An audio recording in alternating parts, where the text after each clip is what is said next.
Good morning and welcome back. Colorado Mesa University's Safe Together, Stronger Together team. The future is now here with Dr. Amy Bronson. We are glad to have you for our weekly update.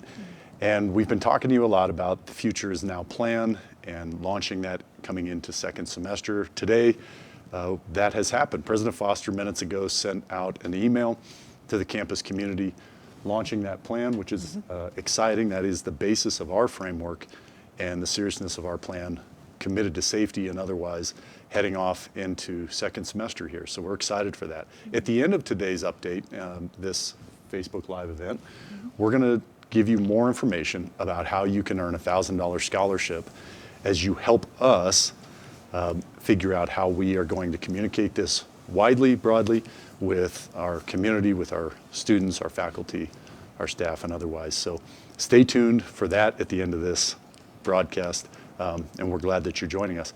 Today, Dr. Bronson, we've got a special guest, right? We do. Dr. Nick Meyerson of Darwin Biosciences is here today with us, and we're so glad to have you here today, Dr. Meyerson.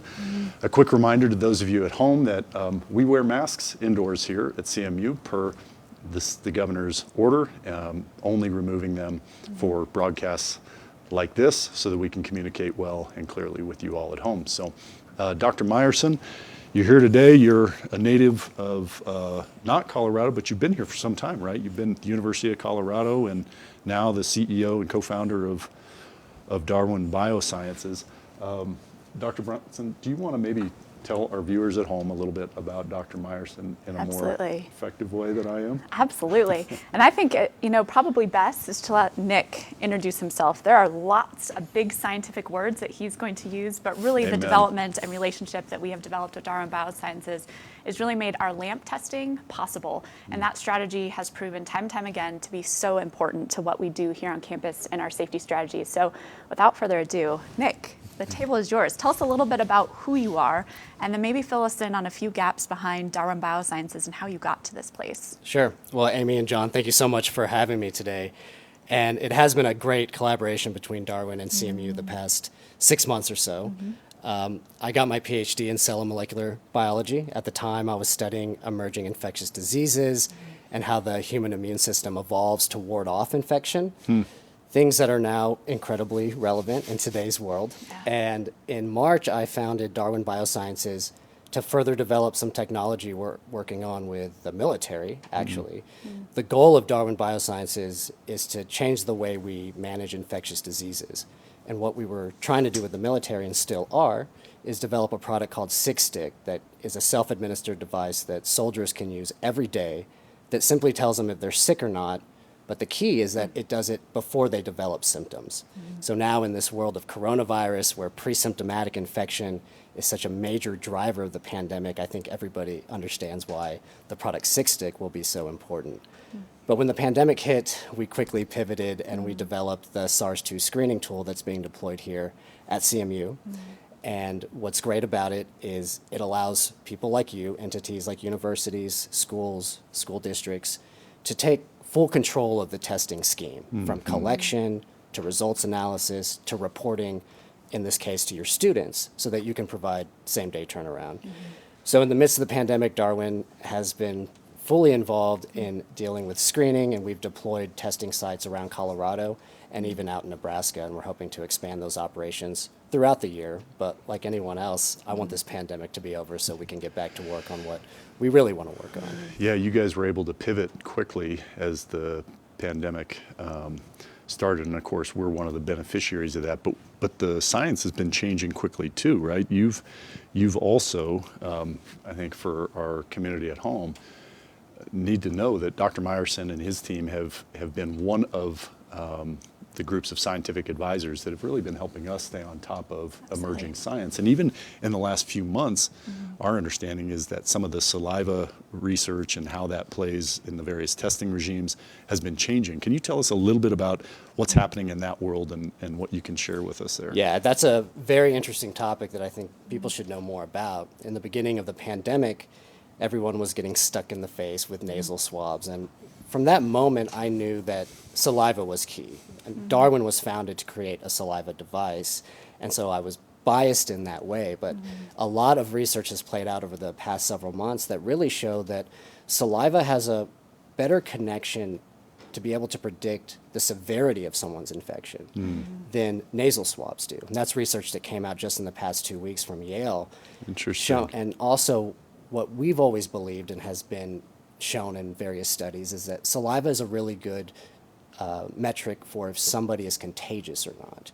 And I think for a screening protocol like you're deploying here, when your main concern is people of college age that are typically pre-symptomatic, being able to weed out those that are in stealth mode but spreading the infection is really key. And I think what research is starting to show is that saliva performs better to do that than the nasal swab test do. I wonder if our production team has an image maybe that you could pull up of kind of a sketch of what that infectiousness curve looks like. You know, Dr. Meyerson, you've shared and brought us along quite a bit in terms of how this works, but the piece that maybe I'll ask you to expand on, this idea of a proxy for infectiousness, because as we look at that infectiousness curve, right, we understand that tail can last for months. And so one of the concerns all along has been if we're picking up positives who frankly aren't infecting anybody, but we're taking all these people offline and we're frankly utilizing resources for isolation and quarantine and things like that. These are precious resources that we're taking people offline because we're using tests that are so sensitive that we're picking up maybe they had a virus 2 months ago or something like this. So tell us more about what exactly is it that we're measuring and how does that play out in this idea of trying to learn, what's the term you use, severity of the infectiousness or the something like this. Yeah. Right. So generally in a time course of a viral infection, from the moment you're exposed, that virus starts replicating inside of you. And that results in more virus particles, very small things on the order of nanometers. They start building up inside of you. And for the most part, the more particles that build up inside of you of these viruses, the more severe your infection could be. And they tend to increase over time, usually during the first week. In the case of SARS-2, it's a little different. Sometimes it can be 2 weeks. And then they gradually drop off. And so the question that people really want to know, that you've posed to me several times, is at what point in that curve should we be worried about infectivity? When is somebody contagious? And again, generally with all pathogens that we've known about in the past, the more viruses that are inside of you, the more contagious that you are. So these tests, whether it's the nasal swab or whether it's my saliva test, they're measuring how many virus particles are in a certain sample. So you're either measuring that in nasal swabs or you're measuring that in saliva. And like I said before, saliva is, for reasons that we don't fully understand, a better indicator of how severe an infection should be. Not only that, but if you think about how somebody spreads the virus, typically it's, if you think about a party that might be going on, hopefully that's not happening, people are yelling at each other and getting riled up, and they're literally spitting saliva particles on each other, and those have viruses in them. And so usually there's a correlation between how many virus particles is in a biosample and how contagious somebody is. And for SARS-2, we know that that window is typically somewhere between 5 days to 2 weeks after exposure.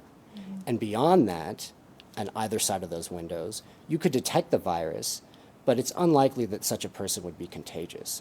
And so what we've done at Darwin Biosciences is develop our test and further refine it, and like you said, we always are optimizing things on our end to really be most sensitive in that window when the virus levels in the saliva are high and when you're most likely to be contagious. I think you hit on two really important things that have been really pivotal to our plan and success that we had in the fall, and I want to come back around to those. One of those being the ability to be able to detect those that are contagious. I think that's really important, but you also touched on the fact that you have empowered CMU with your technology to allow us to be the ones who control from test to sort of endpoint, being able to read out results. But the time, I think, is the other piece, right? When we know that timeline is so important to mitigating our ability to keep the spread from happening. So tell us a little bit about timeline of what it takes from actual sample collection to running it through the lab to being able to result, and why that has been so important to what Darwin is doing. Right. So that's a great point, and there's a couple of things to bring up there. So one is, historically, I say that talking about last year. Historically, the time between collecting a sample and getting results, the beginning of the pandemic was 2 to 5 days, and depending on where you are in the country, some people have reported waiting up to 2 weeks.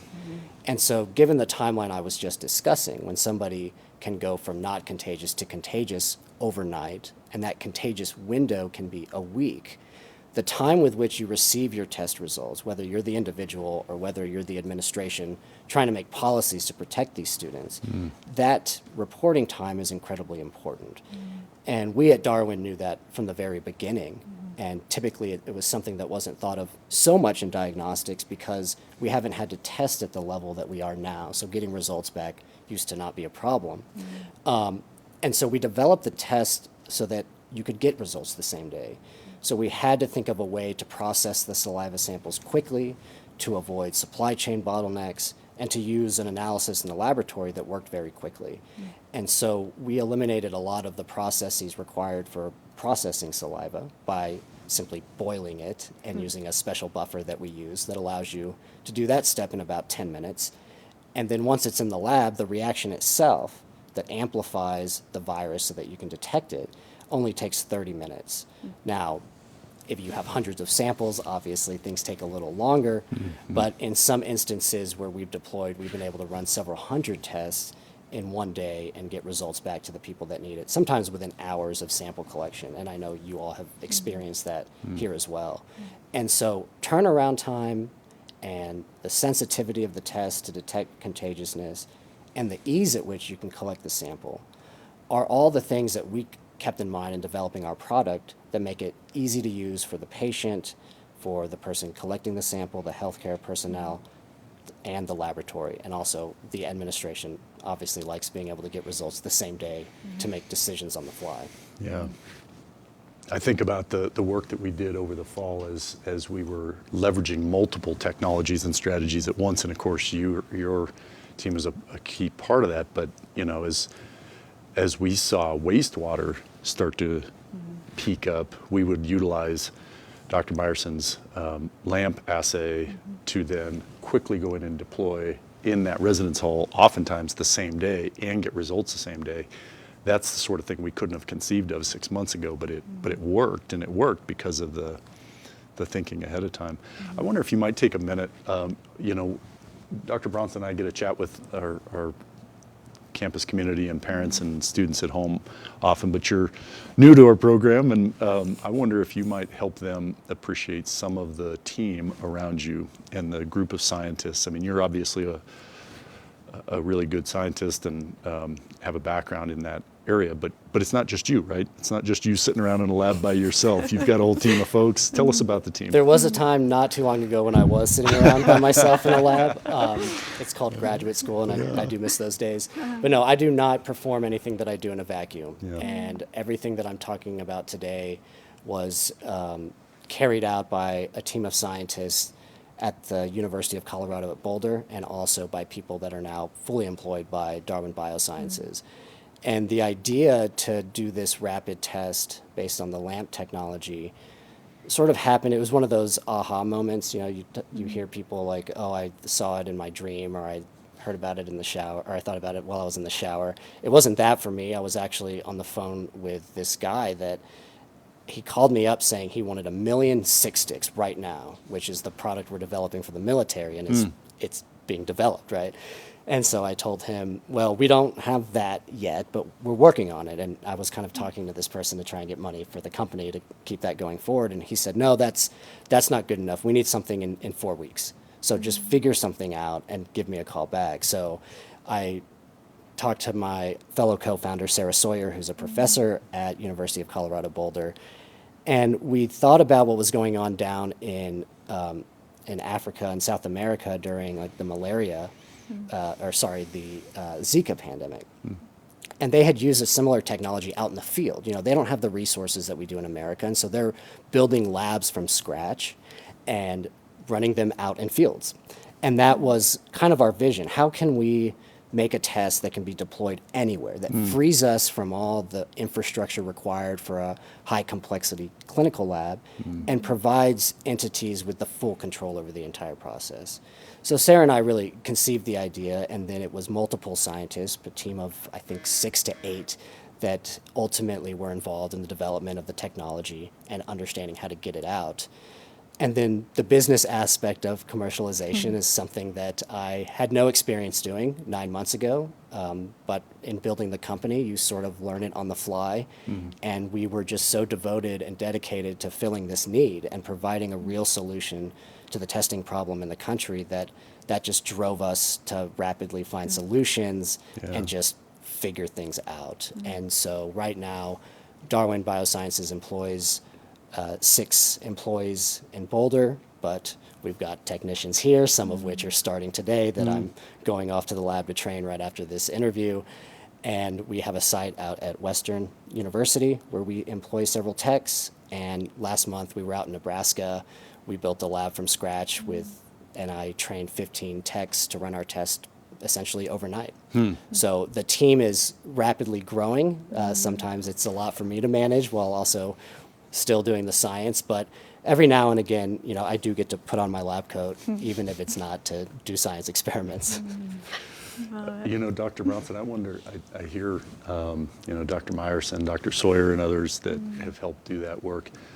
It reminds me of the team here that has helped to build this out, and I wonder maybe if we take a minute and kind of highlight some of the folks that have taken that work and made it a reality here at CMU. Absolutely. I think about wastewater and what's been happening, obviously, with the LAMP testing and what we've been able to deploy and really set up in our biology labs. And I think that's probably a good place to start with those biology faculty. Yeah. We think about Dr. Megan Sherbino, who is part of the microbiology faculty. Dr. Kyle McQuaid. Yep. Again, one of the key folks who helped us set that up, and Dr. Zainab Asoy Bean, who between the 3 of them have just been, unbelievably devoted. And these are things that happen, of course, behind the scenes. You and I sit here and we talk to folks and have, of course, a lot of opportunity to chat with folks. But there's so many who've been behind the scenes doing that hard work, helping us to set up this work. And I think of those 3 biologists. On the wastewater side, as I was walking in, I walked by a couple of the critical folks, one of whom is Dr. Carrie Schultes. Yeah. Carrie's part of our CU Boulder CMU Engineering Partnership Program. Dr. Kelly Crone, who again is part of that engineering faculty, and then Dr. Clay King, a statistician who's really been devoted to just poring over data, trying to analyze it, trying to help us make sense of all this new information that we're taking in. And as we think about those faculty and the work that they've done, we really would not be sitting here today without them. And the work that Dr. Meyerson did really was reliant on our ability to have our faculty step in and help us both come alongside them, but also make sure that lab day to day is meeting the kind of scientific rigor and standards that we need to be effective there. That's right. And true to CMU, it's those faculty and their ability to engage students, I think, in that work too. I think about, who we have working in the lab now, and, a CMU graduate that is, back on campus working full time with Darwin, and then all of the students that are in wastewater and also involved at the biology lab and helping to support the continued process improvements that we continue to see with all this technology. I also think about our health sciences faculty and kinesiology faculty that have really stepped in. Dr. Lucy Graham, we've been able to talk a lot about her work with all of the nursing students and really running our sampling site. Dr. Reeder and his willingness to step in and really be our point of contact for vaccines and vaccinations and moving forward and really advising us on best path. And then also thinking about Dr. Kristen Human and just the tremendous work that she has done with the contact tracing team to really lead those efforts. So I just cannot commend them enough for all they have done. Yeah, this is, a university campus, of course, there's a lot of dynamics that make it what it is, but maybe none more so behind the scenes in particular during this pandemic have been these faculty. And of course, there's many more that we haven't named, but I think critical to stop and say thank you and recognize the great work that those faculty have been doing. You know, Dr. Meyerson, I wonder before you leave us, maybe you could just share with us, what's it been like to see your kind of intellectual work come to fruition all of a sudden in like real tangible ways as you're traveling around the state and the region and seeing that come to reality? Well, it's been incredible, but at the same time, it makes me very nervous because we are putting our technology out there in a way that I could never have imagined it happening this fast a year ago. And I want it to be the best it can possibly be. Yeah. So I always remember some of the demos I would come out and do, and so much work had gone into the technology. It's solid, but it's kind of like letting my baby out into the world. You'll probably remember the first time I visited here, and a lot of those professors that you mentioned were in the room over my shoulder looking at the results. Is this thing real or not? And so that's, you know, for a scientist that's used to just being in the lab and that's kind of where it ends, it made me nervous. But the success makes me so excited and happy that the team has been able to achieve this. And it's still, you know, I think about how fast things have happened, and it's hard to get a grasp on the reality of the situation. That this company started, a group of scientists had this conception about how we might be able to help this pandemic, and we've really done it, you know, and the team enjoys thinking about that, and we love celebrating at every point that we can. But there's still a lot of work to do. As you all know, testing in the country is still not sufficient for where it needs to go. And so we are really focused on scaling up our efforts and finding more communities that we can help solve this problem. But ultimately, it was always a dream of mine to do something translational with science. I loved being in the lab, staring into the microscope and looking at cells and seeing viruses infect them. But Sounds like a hoot. for me, it was. But there was something in me that really wanted to push some technology out of the lab and have it have a positive impact on the world. So it's a wonderful feeling, but we're trying to expand our operations to places so that people can have the control that you all have here at CMU. Yeah. Well, Dr. Meyerson, we're grateful for the partnership. We appreciate you stopping out of the lab for a few minutes and ignoring your microscope for an hour to come chat with us.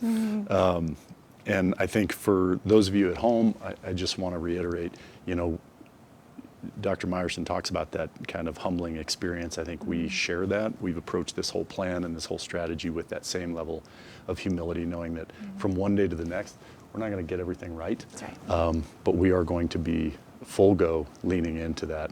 And it really brings us back around to our future is now plan. But Dr. Meyerson, thank you so much for taking time, being with us today. We sure appreciate it. Yeah. Thanks for having me. Yeah. Absolutely. I always remember it's not even just the technology, right? The amount of external expertise that is poured into what this plan is unbelievable. And I think we are very lucky to not only have Dr. Meyerson, but our whole team of folks who have continued to contribute to what we now know as our Future Is Now plan. Yeah. So today launches The Future Is Now. This is a plan we've been working on for the last couple of months. And, you know, as you think about how we got here, it was taking everything that we've built and learned in the first semester, optimizing those things, and really leaning into this second semester as we take off from here. And really, I think we feel strongly that this plan continues to be front and center because we know one of the things we learned is the critical element of transparent communication. From, as we've said, in humility, we may not always get it right, but if we do a good job explaining to you all at home how we're getting to our decisions, we think we can build more trust that way. We continue to work together that way. And so that's part of what you're seeing as we launch The Future Is Now. That's available. And I think maybe we've made that available on our Facebook page here as part of this. It's the serious side of, and maybe the clear-eyed view of heading into a semester where we know the stakes are high. We know we need to get this right. And it is something we've put a lot of time and energy into with a lot of help and support from, I think of, you know, the Sabetti Lab at Broad Institute and the work that they've done, COVID Check Colorado, the team of advisors and folks there, and then of course Darwin and Dr. Meyerson's group. We've had the benefit and the blessing of a lot of good advice. Now it's time for us to get to work, and that's what the Futures Now represents. That's exactly right. And I encourage you to open up that plan and to read through it, because as we have found in our communication, one of the really important pieces is also hearing from you. We want to hear from you. As you read through that plan, send us your insights. What are you reading in there? What are you seeing? It is going to take all of us as we continue to fight this relentless virus in what we are going to do to continue to keep our campus safe. So we know that the details within the plan, some of those things, they can gloss over. I think there's a little bit of fatigue as we look at continuing to wear masks and what is that going to take. But we do ask that this is sort of a renewed sense for our campus community to stack hands yet again to say we can do this. And it is going to be better when we are back together, but it is going to take some small sacrifices on the front end to ensure that we can continue to stay together throughout the spring semester. I think one of the things we've tried to do in the plan is both summarize some of the work that's happened to this point, right?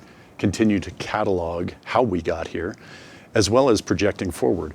One of the most, there's a handful of things, as we've talked about, that will remain the same, right? We're going to continue to abide by the governor's mask order. We're going to continue to test and test and test and test. We're going to continue to really lean into our contact tracing here, but some things have changed too. Absolutely. And I think the Sabetti model, and if you haven't heard us talk about that yet, I think that is one piece of our testing strategy that we really want to bring back around, because something that we learned in an early lesson for us in the fall is that we are not impervious to what's happening in our community. That's right. And when we are stronger, our community is stronger. And so really our testing strategy as we look towards the spring, and also our contact tracing strategy, is really circling kind of that next envelope of ensuring that we have the next sort of buffer and tier of safety as we head out into the community. And so as we think about our testing strategy, we're actually going to be deploying a lot of our tests to those that maybe are not a part of our CMU community, but are connected in some way. So maybe it's roommates, maybe it's a colleague that you work with. They're going to have equal access to testing here at CMU, and we're going to welcome them into our community fold because we do know that part of our strategy in testing and then quick contact tracing and knowing that we can isolate and quarantine quickly, stop the spread, is going to be really important to our strategy as we move forward. Related to that, Dr. Bronson, I'm reminded about the Maverick concept and how we know that in order for the Sabetti model to be successful, we really have to double down on this idea of Maverick. And for those of you who are new to that concept, it's a Maverick family, right? It's this family unit where we are with our people, whomever that may be. So that may be roommates, that may be teammates, that may be classmates, but these small clusters where we can live life as we do at home with our families, the way that humans are intended to interact, right? And the more that we can lock into those Mavelies, the more, even if that means that, let's say, Dr. Bronson and I live with 4 or 5 other roommates, but maybe only 2 or 3 of us are students, and we've got a few others in the house that aren't students. Bring those into your Mavely, bring those into your contacts within the Scout app. Make sure that someone from your house is regularly getting tested. That's what we mean by protecting the perimeter. That's what we mean by continuing to connect the community with the university campus, and that town-gown relationship is so vital. So if you haven't talked to your student about what Mavelies they're a part of, do that. That's going to be a critical element to our success, we believe, heading through the spring and really making that Sabetti model become a reality and work the way that we think it can. Absolutely. And I also think about the fact that we are deploying a lot more contact tracers. We've increased staff there. We're going to continue with our testing strategy, as you heard about LAMP testing and our ability to kind of detect contagiousness and what that is going to mean. All of these evolving technologies, I think, are going to help us sharpen and fine tune what we were doing in the fall and make this spring a possibility. If you have a student who's looking for a job and want them to quit pestering you for beer money on the weekends, send them to Handshake. This is through our Career Services office. There's an opportunity there where they can become a contact tracer. And my goodness, if the student's going to have a campus job, what better opportunity than to become a contact tracer during the midst of the pandemic? It's a good job.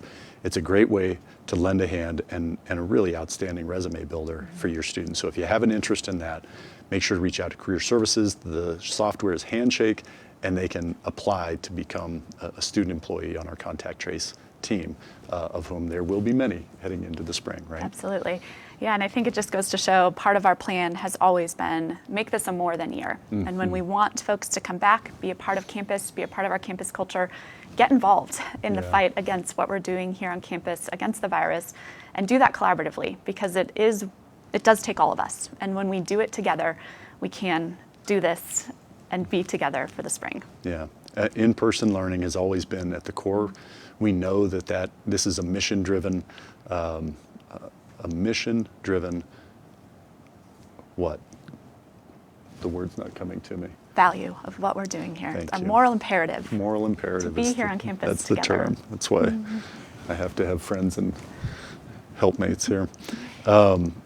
We are really trying to stay focused on what it is that matters. And so both recommitting ourselves to medical science, recommitting ourselves to safety, but also to joy, and having our students back together again, reminding ourselves why this matters and the work that we're doing. So to that point, we have some a fun and new way to celebrate that, right? That's right. So last semester we had a video, a welcome back video, and our students, per usual, have come through again in partnership with our stream team and our friends in marketing, who've put together this unbelievable video that we hope will put a smile on your face and really pairs alongside that sober, clear-eyed commitment to safety and our future is now plan is this video. And so it brings us to our scholarship idea. So here's how strongly we feel about this. We need you to read this plan.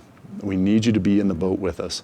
We need you to be giving us feedback. And so as Dr. Bronson pointed out, go find that plan. It's here on the website on Facebook. It'll be available to students from an email from President Foster earlier today. And it's important that you do that. And if you share that, you are going to enter into an opportunity to win a $1,000 scholarship for your student. We feel so strongly about making sure that our plan is clear, that it's transparent, and that we are all on the same page about that both the video and that plan get shared out. So we're going to challenge you, and we're going to put a carrot out there for you. Share that plan, share the video, and win a $1,000 scholarship for your student as a result. That's right. I think it's important to note the video is not the plan, so go read the plan. The plan is going to give you the logistics and the know-how of what we're going to do this semester. The video, and some may think it's interesting that we're releasing sort of the juxtaposition between the joy and the seriousness around science and safety. But I think it is beautiful, and that it is the paradox of that is what we have wanted to do and set out to do, that we can do both. You can be serious about the science and safety on campus, but you can also bring it back to the joy of being back together and being connected on campus. So share the video. If you are a grandparent, a parent, a student, share it. You can also give that scholarship to someone that you designate. So if you are a community member out there, share the video, share the plan.